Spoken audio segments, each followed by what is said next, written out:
Ladies and gentlemen, Oliver Stone.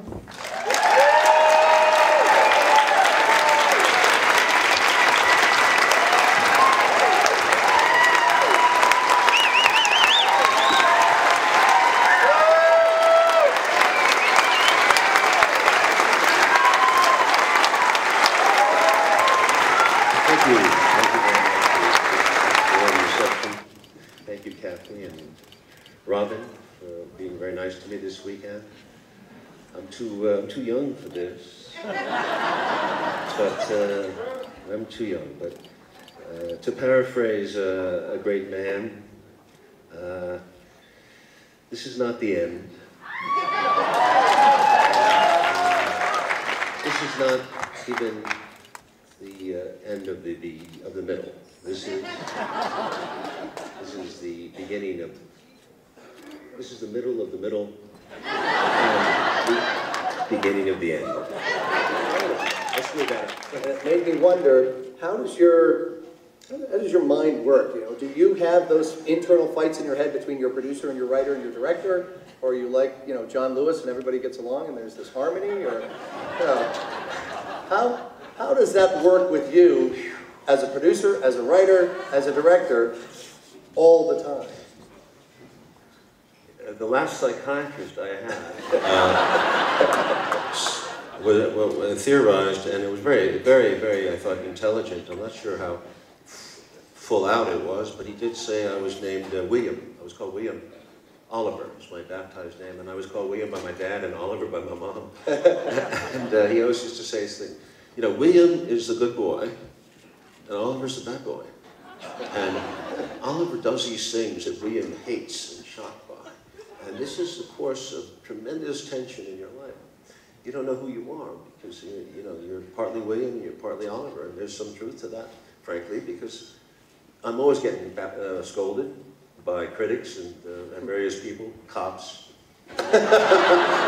people in authority all the time. So, you know, I begin, hey, who am I? I feel like Mr. Hyde here. And my Dr. Jekyll is going to emerge. So I am conflicted, and you know what?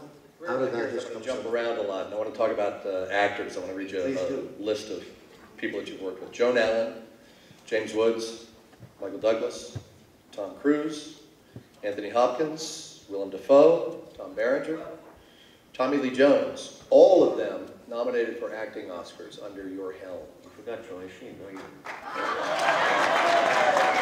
you poor guy, wasn't he? Different type of actor. He was good.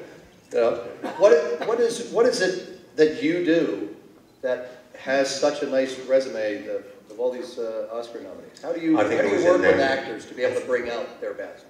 Go to the end of the line as far as you can at that point in time. Each one of those actors was at the cusp of something in their lives to change. They want to change.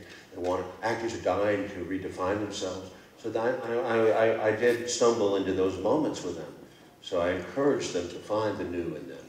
But I think it's true about so many actors I've worked with. I've tried to bring out good work, and sometimes it's not acknowledged, but that's okay. The actor knows in his heart and remembers. Do you find that you work with those types of people, that they don't think of anything past that they would just want their best right now, and if they get recognized, they do, and if they don't, I do think the movie thing is so now. You know, people live in that. You know, we brought together really into a strong bond of sharing and intimacy for those months as well, maybe a year. With the editing room, it turns into that.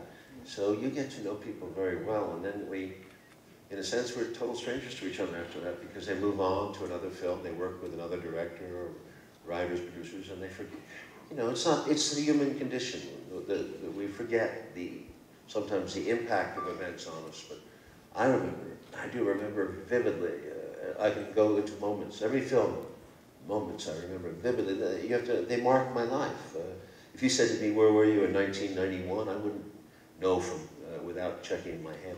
I know which film I was doing, or 2003, I would remember vividly, because I didn't make a movie that year. You know, there's all these things, there's ways you mark your life. These are signposts.